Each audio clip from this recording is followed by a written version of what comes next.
하나님은 우리의 선하신 아버지이시며 우리의 예배를 받으시는 분이십니다. 오늘은 광고된 대로 7월 28일부터 8월 3일까지 캄보디아의 우리 교회에서 단기 선교를 갔다 오게 됩니다. 학생 13명, 어른들 9명, 총 22명이 오랜 시간 전부터 기도하면서 캄보디아 단기 선교를 위해서 준비하고 있습니다. 약 일주일간의 여정 중에 3일을 그곳에서 성경 캠프를 하게 됩니다. 어린이, 우리로 따지면 초등학생들 이하 아이들을 대상으로 성경 캠프를 3일 동안 하게 되는데, 거기에서 오늘 이 주제와 같이 천국에 들어가는 길이라는 주제로 성경 캠프를 하게 됩니다. 특별히 거기에서 제가 말씀을 전하게 되었는데, 말이 안 통하고 문화가 다른 그 나라에 어떻게 예수님을 소개할 수 있을까를 생각하면서 처음부터 저에게 이 글 없는 책을 통해서 복음을 전할 것에 대해서 이렇게 지혜를 주셨어요. 여기 있는 이 책이 글 없는 책입니다. 글자가 하나도 없죠. 그러면 어떻게 할까요? 색깔로 예수 그리스도의 복음을 전하게 되는데, 이 5가지 색깔이 있습니다. 오늘 주보에 소개가 되어 있지만 이 5가지 색깔을 통해서 하나님이 우리를 구원하시고 또 하나님이 우리 삶에 특별히 그리스도인이 무엇을 원하는지를 함축되어서 설명하고 있어서 오늘 그 주제와 같이 나누기를 원합니다. 특별히 오늘 했지만 그때도 가서 또 이렇게 말씀하실지는 알 수 없습니다. 어떤 맥락은 비슷하지만 주님이 그때마다 주시는 감동도 다르고 교훈도 다르더라고요. 그래서 오늘은 특별히 최근에 또 주신 교훈들과 함께 이 천국에 들어가는 길에 대해서 같이 나누어 보기를 나눌 수 있으면 좋겠습니다. 먼저 본문 말씀을 보시면 예수께서 이르시되 내가 곧 길이요 진리요 생명이니 나로 말미암지 않고는 아버지께로 올 자가 없느니라고 말씀하셨습니다. 하나님은 우리가 보는 것들과 보이지 않는 모든 것들을 만드신 창조주이십니다. 창조주이시기에 그 모든 것들의 주인이시며 그것들을 안정되게 운행하시는 주권자이시고 그 안에 흐르는 모든 시간들까지 하나님의 기뻐하시는 뜻대로 움직이실 수 있는 주인이십니다. 그분은 유일하신 분이시고 모든 나라와 민족들, 어떤 계층과 지식에 불문하고 믿어야 될 오직 한 분이신 하나님이십니다. 피부의 색깔, 쓰는 언어, 어느 나라에 속해 있든지 이 지구상 대기권에 살고 있는 모든 사람들이 믿어야 할 오직 유일한 분은 창조주 되신 하나님이십니다. 그분은 우리에게 마치 아버지가 한 분이신과 같이 세상 모든 사람들이 인종과 언어와 문화를 달리해서 믿어야 될 유일한 신은 하나님이십니다. 그 하나님이 이제 우리의 선하신 아버지가 되셔서 우리를 오라 하실 때에 그 아버지께로 갈 수 있는 길도 하나이다 하는 것입니다. 많은 사람들은 산을 올라갈 때 이쪽 길도 있고 뒷산으로 올라가는 길도 있고 옆으로 올라가는 많은 길이 있다, 지름길도 있다 말하지만 하나님 앞에 하나님이 만드신 천국에 들어가는 길은 아버지가 하나이듯이 하나님이 한 분이시듯이 그 하나님 나라 천국에 들어가는 길도 오직 하나뿐입니다. 많은 사람들은 4대 성인에, 저도 어릴 때 사회 시간에 배웠던 4대 성인들 중에 한 분만 믿으면 그분들이 주장했던 극락, 천국, 좋은 곳, 낙원 이런 것에 가는 것으로 착각하고 있었습니다. 비록 어릴 때부터 교회는 다니고 있었지만 학교에서 사회 시간에 그렇게 배우면서 그런 줄 알았어요. 그래서 불교는 불교대로 극락에 가는 줄 알았고요. 나는 교회를 믿기 때문에 천국, 천당에 가는 줄 알았습니다. 그러나 사실을 기록하고 있는 이 성경은 그렇게 증거하고 있지 않습니다. 이 세상에 보이는 것과 보이는 것들 모든 것들을 만드신 창조주 하나님은 그렇게 말씀하지 않고 있습니다. 하나님께서 만드신 천국은 들어갈 수 있는 길은 하나인 것을 말씀하고 있습니다. 그 길이 오늘 본문에 말씀하는 대로 그 길은 예수 그리스도이시고 우리가 믿을 수 있는 진리는 예수 그리스도이시며 우리가 천국에서 영원한 생명을 누릴 수 있는 생명도 바로 예수 그리스도 때문이다 하는 것을 알 수 있습니다. 하나님은 우리에게 아버지와 같이 참 따뜻하고 사랑이신 분이십니다. 그분은 오래전부터 이 세상을 만들기 전부터 그리고 사람들과 함께 하기를 몹시 사모하셨습니다. 부모가 자식을 사랑하는 것은 이유가 없잖아요. 아버지, 저 왜 사랑하세요? 이렇게 묻는 질문은 어리석습니다. 부모이기 때문에 자연스럽게 사랑하게 됩니다. 하나님은 사랑 그 본체이시기 때문에 사람을 사랑하실 수밖에 없고 그 사람을 위해 사랑하시기 때문에 그 사람에게 모든 좋은 것들을 주고 싶어 하십니다. 그 하나님이 세상 모든 역사와 환경들을 조정하시면서 자기의 가장 사랑하는 존재인 사람을 최종 목적지에 갖다 두려고 하시는 최종 목적지가 있습니다. 그것이 바로 너무 눈부실지는 모르겠는데 그곳은 이렇게 황금색으로 되어 있습니다. 성경을 한번 찾아보겠습니다. 요한계시록, 신약의 제일 마지막 장에 있는 요한계시록을 찾아보겠습니다.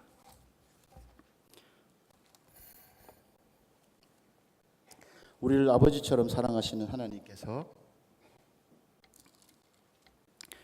우리 사람들을 가장 좋은 곳에 최종 목적지로 갖다 두고자 하시는 궁극적인 마지막 목적지, 거기가 어디인가? 요한계시록 21장입니다. 1절부터 4절까지. 하나님이 우리에게 주신 가장 좋은 시각 자료는 성경입니다.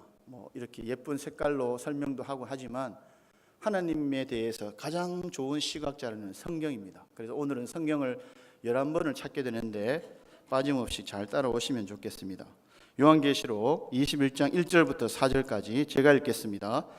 또 내가 새 하늘과 새 땅을 보니 처음 하늘과 처음 땅이 없어졌고 바다도 다시 있지 않더라.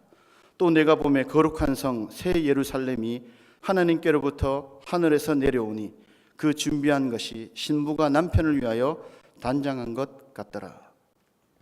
하나님이 이제 새 하늘과 새 땅을 만드시고 그곳에 우리 사람들을 두기를 원하십니다.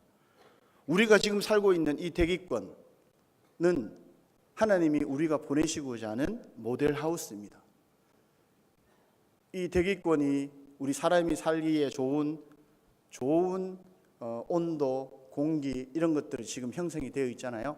여기에서 조금만 로켓 타거나 비행기 타고 올라가면 산소 마스크나 우주복을 입어야 되는 사람이 살 수 없는 환경에 이르게 됩니다. 그러나 이것은 모델하우스입니다. 누구나 사람들이 다 모델하우스에 안 살고 싶고 본집에 살고 싶죠. 하나님도 그러십니다. 하나님도 하나님이 가장 사랑하는 사람을 이 모델하우스에 살게 하지 않고 본집에 살게 하려고 마치 신혼집을 예쁘게 꾸미듯이 신부가 결혼식 날 정말 아름답게 꾸미고 화장하고, 신부 화장은 특별하잖아요, 그죠? 좀 변신을 하죠. 그것처럼 하나님이 사랑하는 사람들을 두시고자 하는 그 새하늘과 새 땅에 거기에 우리를 데려가실 때에 마치 신혼집을 아름답게 꾸미는 것처럼 꾸미셨다 하는 것입니다. 그래서 거기에 새하늘과 새 땅이 있는데 거기에 특별한 성이 있습니다.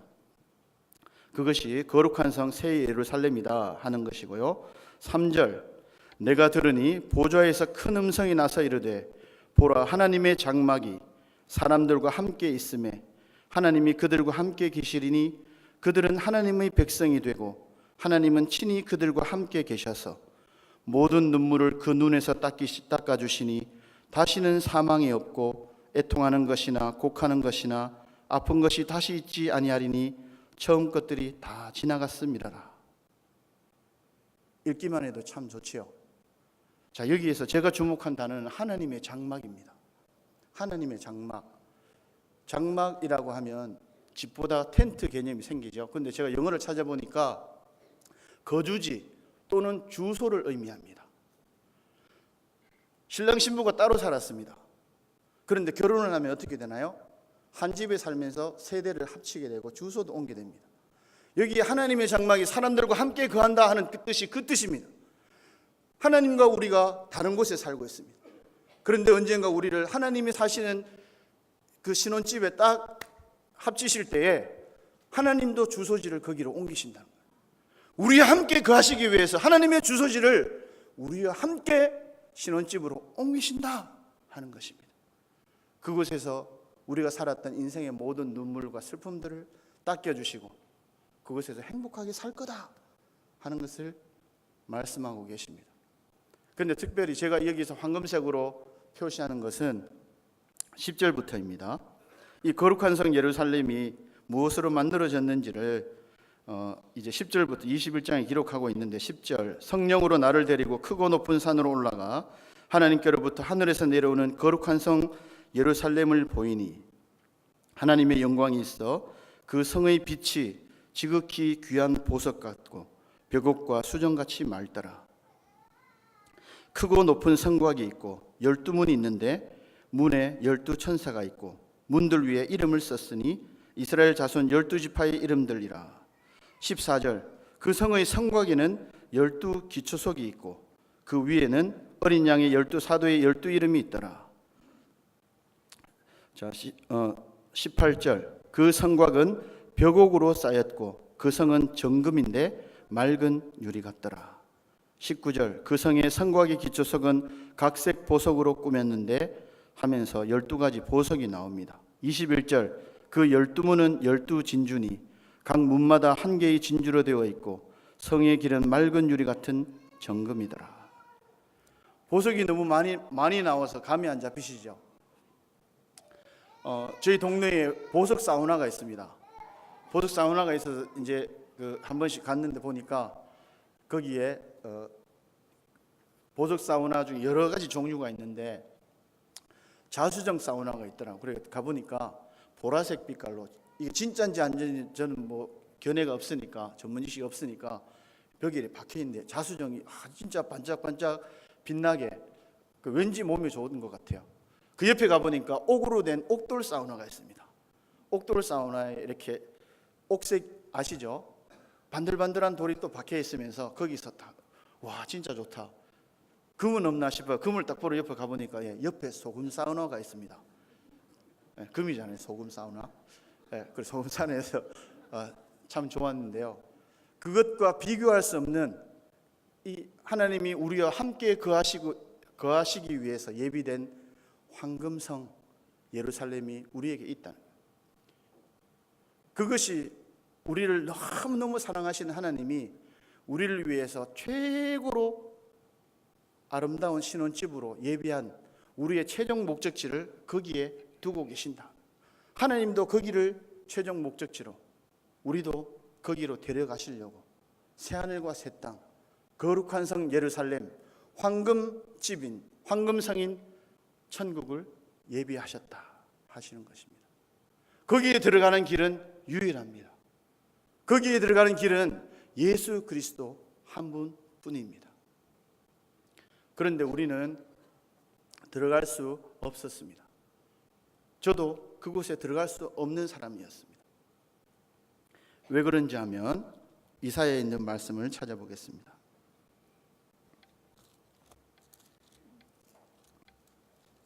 구약의 이사야 14장입니다.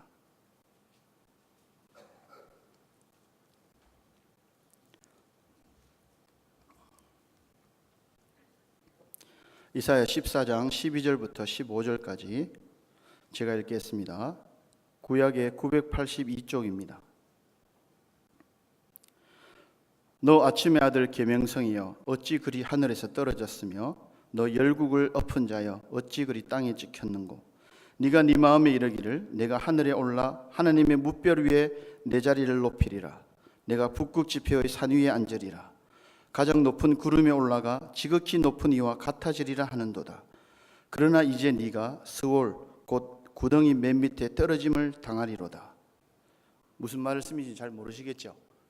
자, 여기에 계명성이라는 존재에 대해서 하나님이 지금 말씀하고 계십니다. 이 계명성은 좀 어렵지만 쉬운 말로 하면 밑에 그 나눠주에 보면 새벽별이다 해놨죠. 그래서 반짝반짝거리는 존재, 새벽별처럼 반짝반짝한 존재인 것을 알 수 있습니다. 근데 이 존재가 어떻게 했냐면 14절에 보시면 가장 높은 구름에 올라가 지극히 높은 이와 같아지리라 하는도다. 이 계명성을 라틴어와 영어 표기로는 루시퍼라고 기록되어져 있습니다. 사탄을 의미하는 이 루시퍼는 여기에 계명성 새벽별로 기록하고 있는데, 이 사단이 하나님을 수종들고 하나님을 섬기는 천사였습니다.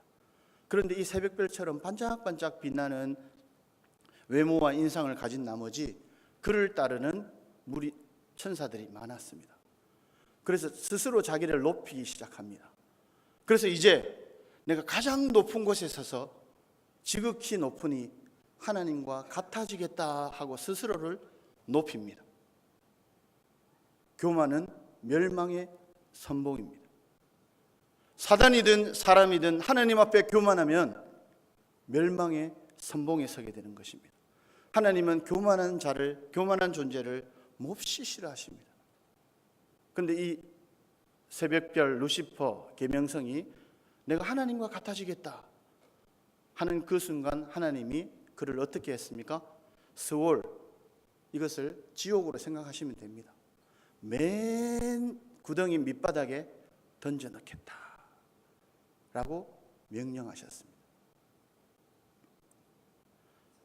이 사단이 자기를 높여서 교만해서 하나님을 대항하고 자기를 높인 순간 하나님이 그를 하나님의 나라에서 쫓아내셨습니다.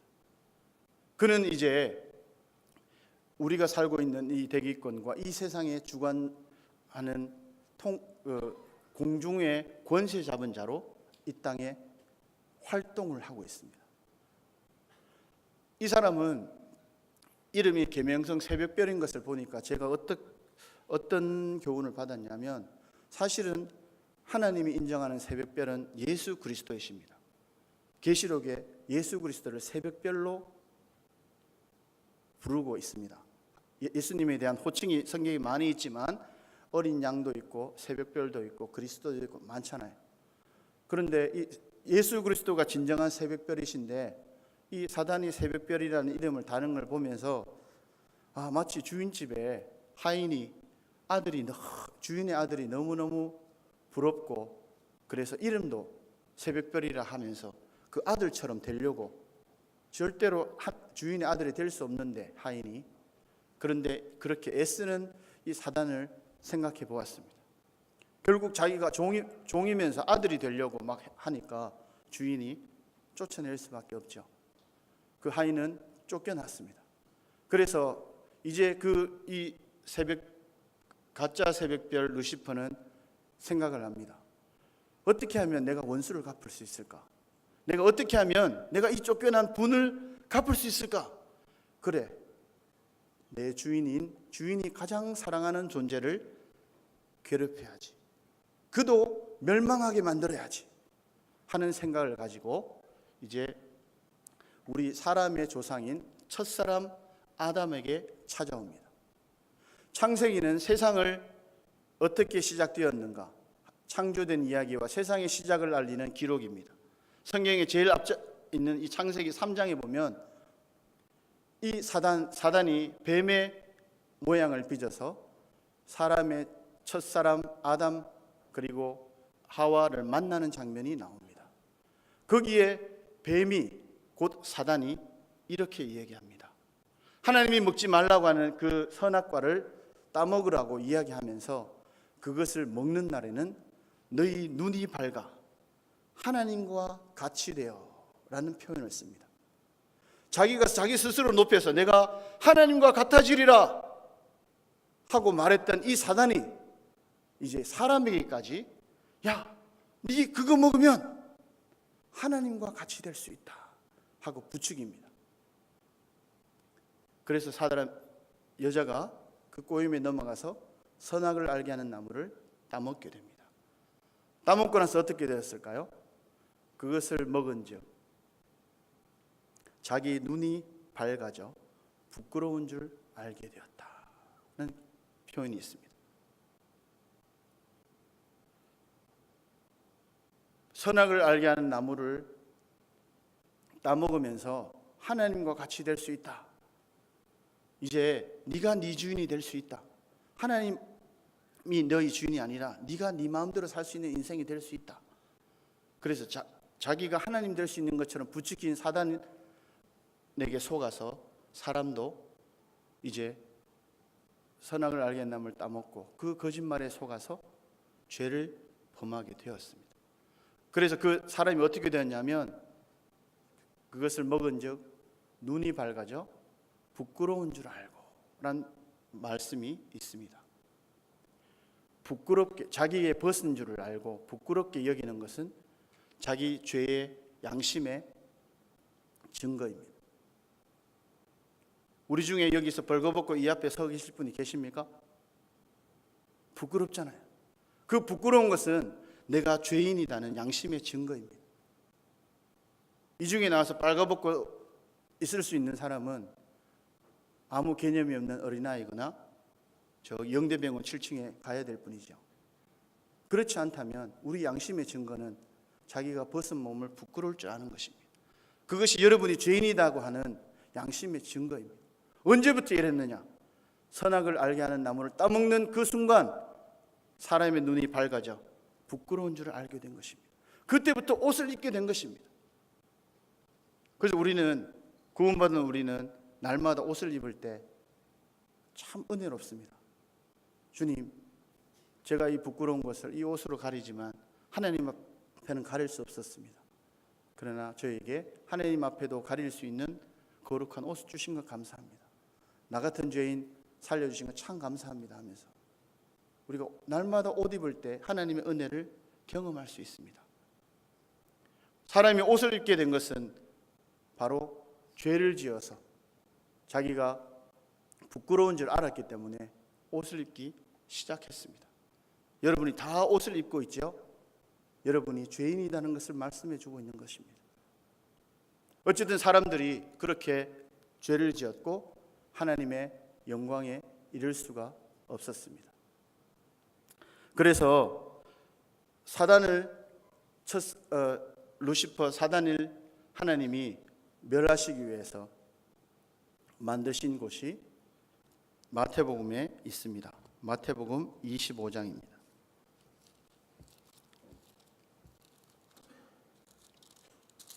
마태복음 25장입니다.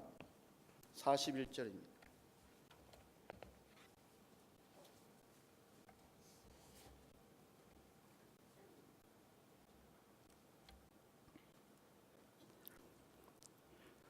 제가 읽겠습니다. 또 왼편에 있는 자들에게 이르시되 저주를 받은 자들아 나를 떠나 마귀와 그 사자들을 위하여 예비된 영원한 불에 들어가라.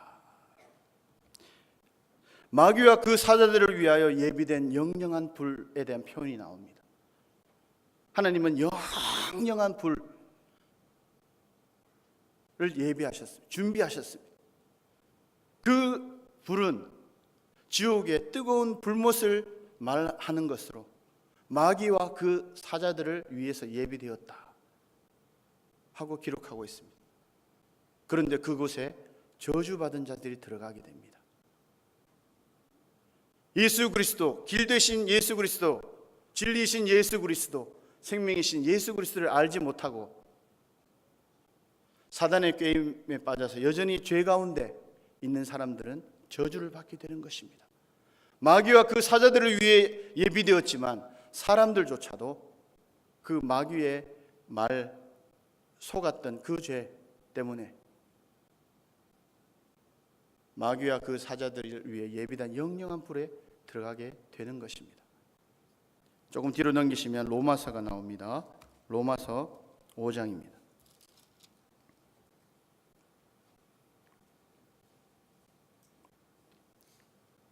(5장 12절입니다) 신약이 245쪽 5장 12절은 같이 읽겠습니다. 시작.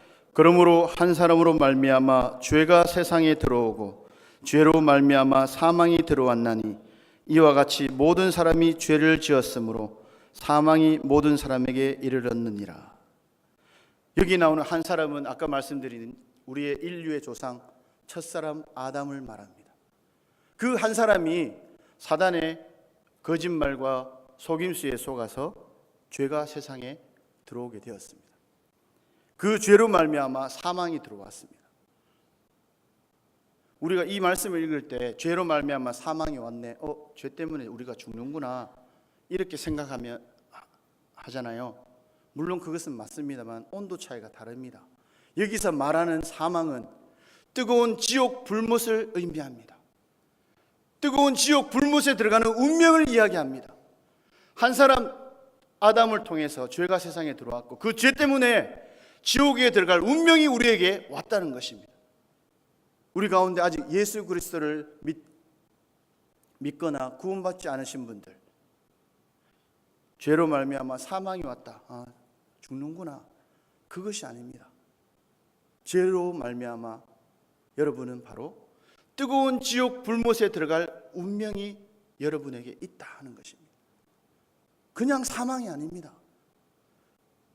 한번 들어가면 나올 수 없는 뜨거운 영영한 불에 그곳이 여러분을 위해 준비되어 있다 하는 것입니다. 비록 그것이 내가 그렇지 않은데요, 나는 죄가 없는데요, 첫사람 아담과 내가 무슨 상관이 있나요? 하겠지만 여러분이 사람으로 태어나고 옷을 입고 있다는 것은 첫사람 아담으로부터 죄의 본성을 물려받았다 하는 것을 의미합니다. 만약 그렇지 않다면 여러분은 벗고 다녀야 되잖아요. 여러분이 수치를 알고 부끄럽다는 것은 하나님 앞에 내가 죄인이라는 양심의 증거입니다. 그래서 우리가 부끄러운 줄 아는 겁니다. 뒷장에 넘기시면 로마서 6장, 이 말씀도 같이 읽겠습니다. 6장 23절입니다. 죄로 말미암아 사망이 지옥으로 가는 지옥 불못에 던져질 운명이 우리에게 주어졌는데 그러면 어떻게 해야 될까? 6장 23절 같이 읽겠습니다. 죄의 삭은 사망이요 하나님의 은사는 그리스도 예수 우리 주 안에 있는 영생이니라. 죄로 말미암아 사망이 왔다고 말씀하시고 그 죄에 대해서는 삭이 있다. 죄는 반드시 대가를 치러야 된다. 죄에 대한 값이 있다. 그것은 사망이다. 생명을 내어놓아야 한다는 거예요. 이 죄에 대해서 전제 조건이 없죠. 살인한 죄, 거짓말했는 죄, 죄를 구분하지 않고 무엇이든 죄의 항목을 따지지 않고 하나님은 죄를 보십니다. 죄가 있는가 없는가를 불꽃 같은 눈으로 살피십니다. 무슨 항목이든 그 죄를 보시면 그 죄에 대한 삭은 생명을 내어놓아야 합니다. 뜨거운 지옥 불못에 던져져야 됩니다. 그것이 죄에 대한 값이고 대가입니다. 그러면 우리 중에 구원받을 사람이 누구입니까? 아무도 하나님 앞에 구원받을 사람이 없지 않습니다. 모든 사람이 죄를 범하였음에 하나님의 영광에 이르지 못한다. 하나님의 선포가 있기에 우리 중에는 아무도 구원받을 사람이, 구원해 줄 사람이 없는 것입니다. 그래서 이제 하나님은 우리를 하나님의 예비한 영영한 불에서 구원해 줄 한 법을 만드십니다. 그 법을 보기 위해서 다시 구약으로 갑니다. 레위기 17장입니다. 구약의 173쪽입니다.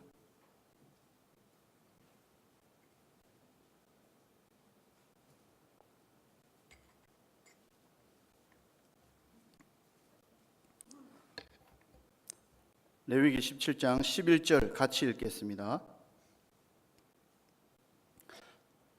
육체의 생명은 피에 있음이라.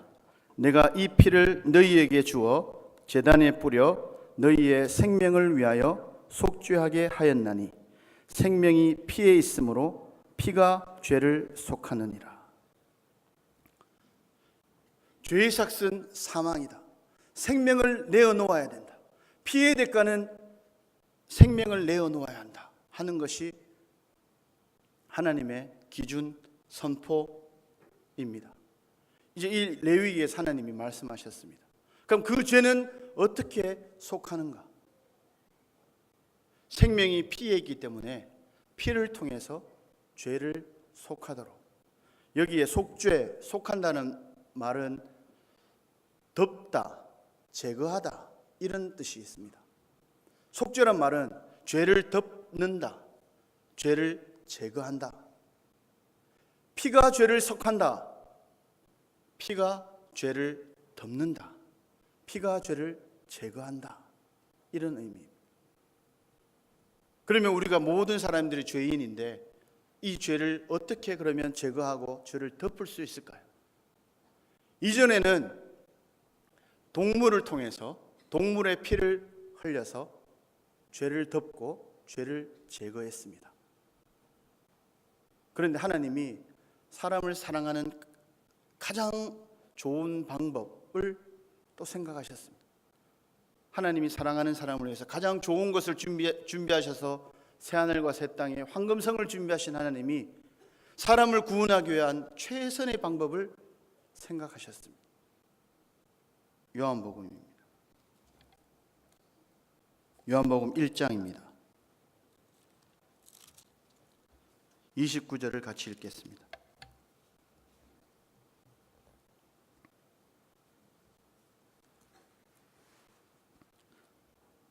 시작.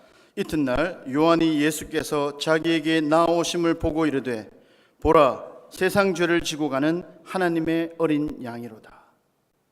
자, 여기에서 하나님의 어린 양이로다 하고 가르치고 있는데 진짜 동물을 보고 그렇게 가르칩니까? 아닙니다. 예수님을 보고 하나님의 아들 예수 그리스도 사람의 모양으로 오셨던 사람에게 하나님의 어린 양이다. 옛날에 동물을 통해서 동물의 피를 통해서 속죄하던 그 역할로 사람의 모양으로 오신 예수 그리스도, 사람의 모양으로 오신 하나님과 같으신 예수 그리스도를 보고 하나님의 어린 양이다. 그가 무슨 죄를 지었느냐? 세상 죄를 짊어지었다. 세상 죄.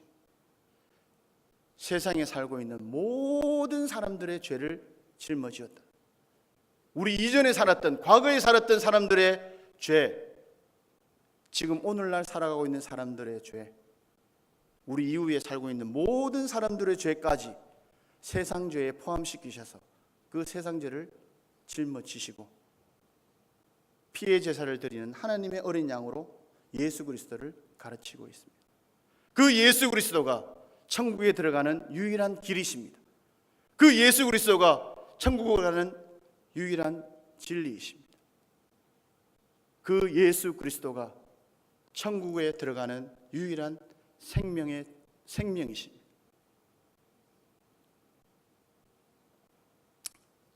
뒤에 보시면 더 자세하게 나옵니다. 히브리서입니다. 히브리서 9장입니다. 신약의 361쪽입니다.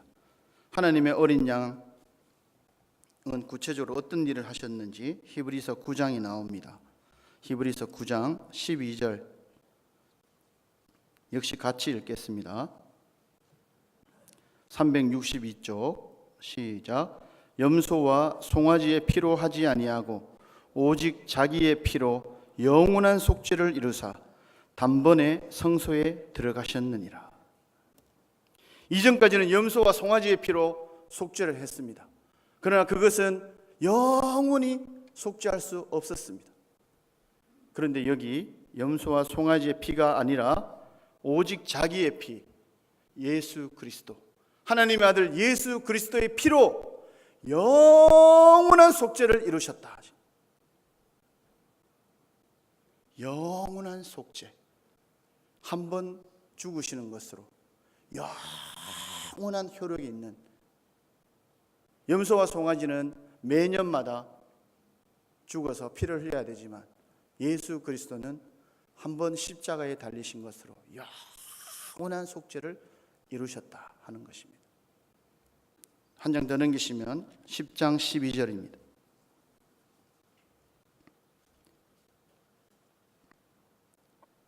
오직 그리스도는 죄를 위하여 한 영원한 제사를 드리시고 하나님 우편에 앉으사 14절 그가 거룩하게 된 자들을 한 번의 제사로 영원히 온전하게 하셨느니라. 예수 그리스도는 몇 번의 제사를 드리셨습니까? 한 번입니다. 예수 그리스도는 십자가에 한 번 달리셨습니다. 그 제사로 충분한 제사를 드리신 겁니다. 영원한 속죄 제사를 드리신 것입니다. 그 아들 예수 그리스도의 피 때문에 우리가 하나님 앞에 영원히 속죄받은 것입니다.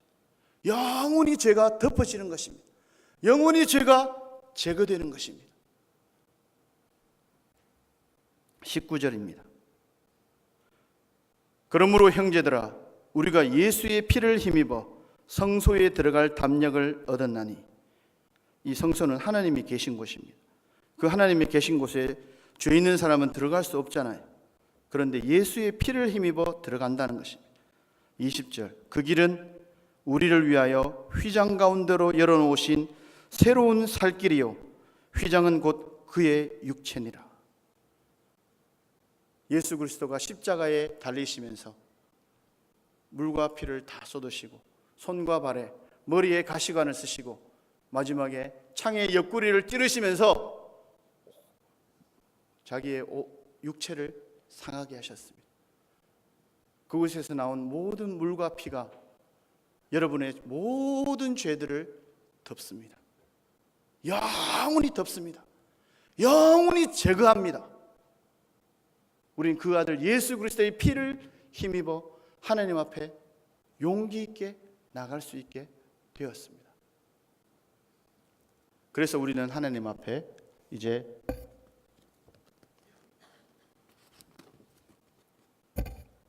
흠없는 깨끗한 모습으로 하나님 앞에 서게 된다 하는 것입니다. 우리는 여전히 죄인이고 부족하고 하나님 나라에 갈 수 없는 자들이지만 우리에게 보신 하나님의 놀라운 은혜의 선물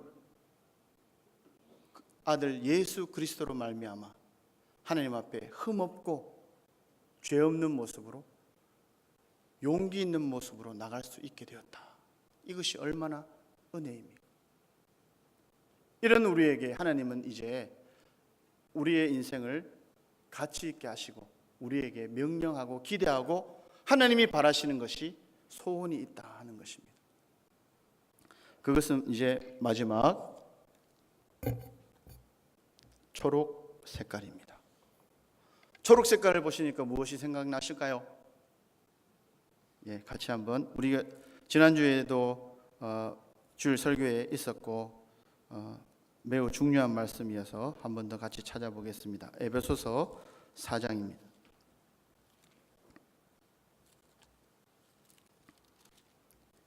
에베소서 4장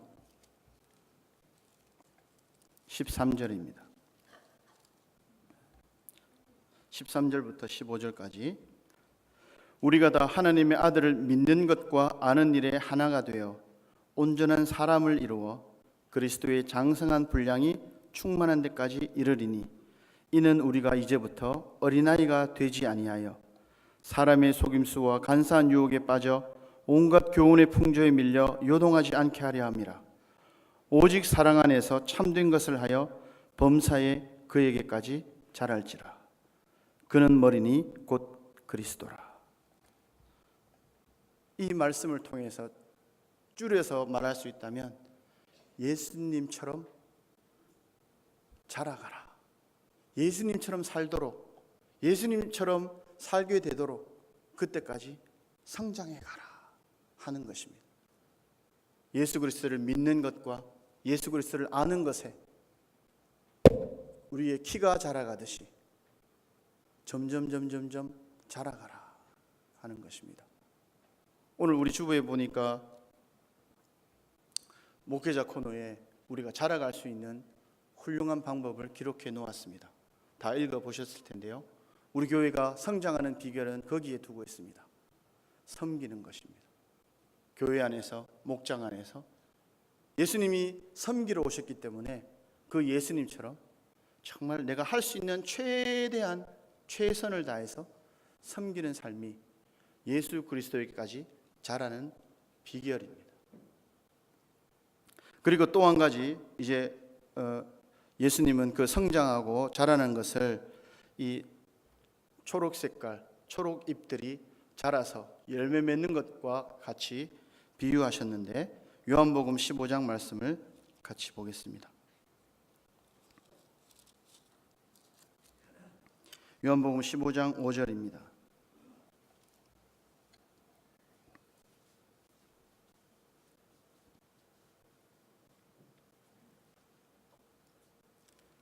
(5절) 말씀 같이 읽겠습니다. 시작. 나는 포도나무요 너희는 가지라. 그가 내 안에 내가 그 안에 거하면 사람이 열매를 많이 맺나니 나를 떠나서는 너희가 아무것도 할 수 없음이라. 예수 그리스도를 믿는 사람은 자라가야 됩니다. 예수 그리스도를 믿는 사람이 어린아이처럼 그 상태 그대로 신앙이 성장하고 있지 않다면 자기를 진단해 보셔야 됩니다. 여러분에게 떨어진 이 믿음의 씨앗, 구원의 씨앗은 하나님 전능하신 분께서 심으셨기 때문에 반드시 자라게 되어 있습니다. 씨가 훌륭하기 때문에 자랍니다. 그런데 자라지 않고 있다면 여러분이 잘못된 것입니다. 하나님은 전능하시고 능력 있으시고 훌륭한 농부이신데 그분이 심으신 씨는 반드시 자라고 건강하게 자랄 수밖에 없습니다. 그런데 자라지 않고 성장하지 않는다면 여러분을 진단하셔야 됩니다. 여기에 말씀하고 있습니다. 예수님은 나는 포도나무다. 그리고 너희는 가지다. 너희가 내 안에 붙어 있으면 절로 열매를 맺는다 말씀하셨습니다. 당연한 거다. 그렇게 된다. 열매를 맺기 위해서 용쓰고 힘쓴 것이 아니라 포도나무에 붙어 있으니까 절로 열매를 맺는다. 성장해 간다. 그런데 제가 이 말씀을 읽으면서 그렇지요, 아멘 하고 했는 부분은 나는 포도나무여 너희는 가지라. 그가 내 안에, 이건 인정이 되더라고요. 예수님 저 안에 계시지 않습니까? 그런데 내가 그 안에 거하면 선뜻 아멘이 하려니까 머리를 끄적거리게 되고 조심스럽게 되더라고요. 그러나 성경은 말합니다. 예수님이 우리 안에 계시면 우리도 그 안에 거해야 된다는 거예요. 그런데 이 거하면이라고 하는 거하면이라는 말은 머무른다는 의미가 있고, 머무른다는 의미는 우리가 이해하기 쉬운 말로 반복해서 순종한다 하는 의미가 있습니다. 반복해서 인정한다 하는 의미가 있습니다. 우리가 예수님이 우리 안에 거하는 것이 확실하다면 여러분도 예수 그리스도 안에 거해야 됩니다. 예수 그리스도 안에 머물러야 됩니다. 그럼 내가 예수 그리스도 안에 머무른다는 것은 무슨 말입니까? 예수님의 말씀, 예수님의 삶에 반복적으로 인정한다, 동의한다, 순종한다 의미예요. 여러분의 삶에 매일매일마다 예수님처럼 살아야지, 예수님처럼 행동해야지. 오늘 실패했지만 내일은 성공해 볼 거야. 내일 못했어도 모레 한 번 더 도전해 볼 거야. 예수님처럼 살아볼 거야. 반복적으로 인정하고 동의하고 순종하는 것이 예수 그리스도 안에 거한다는 것입니다. 예수 그리스도 안에 머무른다는 것입니다. 내가 구원받았네 하면서 내 마음대로 살고 내 삶의 절제와 긴장하지 않는 것은 그리스도 안에서 잘못된 것입니다. 내가 왜 순종할 말씀이 없지? 나는 무엇에 순종해야 될까? 막연하다. 그것은 성경을 읽지 않아서 그렇습니다. 그것은 여러분이 기도를 하지 않아서 그렇습니다. 여러분이 정상적으로 성경을 읽고 기도하면 말씀을 통해서는 성령님이 여러분 안에 거하시기 때문에 여러분이 날마다 거할 수 있는, 반복해서 인정하고 동의하고 순종할 수 있는 말씀을, 메시지를 날마다 주시는 것입니다. 그 말씀, 그 교훈, 그 계시에 날마다 동의하고 순종하고 인정하게 되면 여러분은 점점 자라서 많이 열매 맺는다. 나무 입장에서 많이 열매를 맺고 농부 입장에서는, 심은 농부 입장에서 어떻습니까? 거둘 게 많잖아요. 나무 입장에서는 드릴 게 많잖아요. 우리도 오늘 예배를 드리지 않습니까? 우리 삶에 하나님께 드릴 수 있는 열매 무엇이 있을까? 이렇게 예배, 감사, 11조, 그리고 많은 우리 삶의 행동들 하나하나, 삶의 열매들, 인격의 열매이든 사람을 세우고 또 전도해서 영혼을 구원하는 많은 다양한 열매들이 우리 삶에 맺히게 됩니다. 주님이 주시는 그때그때의 교훈 반복해서 순종하고 인정하고 동의하게 될 때 우리 삶에 풍성한 열매를 맺게 될 것이고, 그 열매를 하나님 앞에 많이 드리게 될 것입니다. 우리 성성행복한 교회 성도 여러분, 하나님은 여러분을 사랑하셔서 여러분에게 최상의 좋은 것을 예비하셨습니다. 새하늘과 새 땅과 황금성을 예비하셨습니다.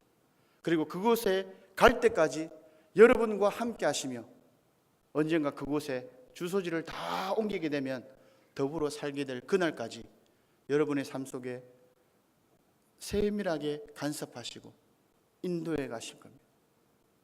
그 하나님의 동행하심과 교훈에 날마다 반복적으로 인정하시고 동의하시고 순종하시면 여러분의 삶에서 풍성한 열매를 하나님 앞에 드리게 되리라 소망합니다.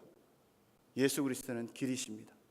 하나님께로 가는 유일한 진리이십니다. 하나님께로 가는 유일한 생명이십니다. 그 길과 진리요 생명이신 예수 그리스도로 말미암아 풍성한 열매 그에게까지 자라가게 되기를 간절히 소망합니다. 기도하겠습니다.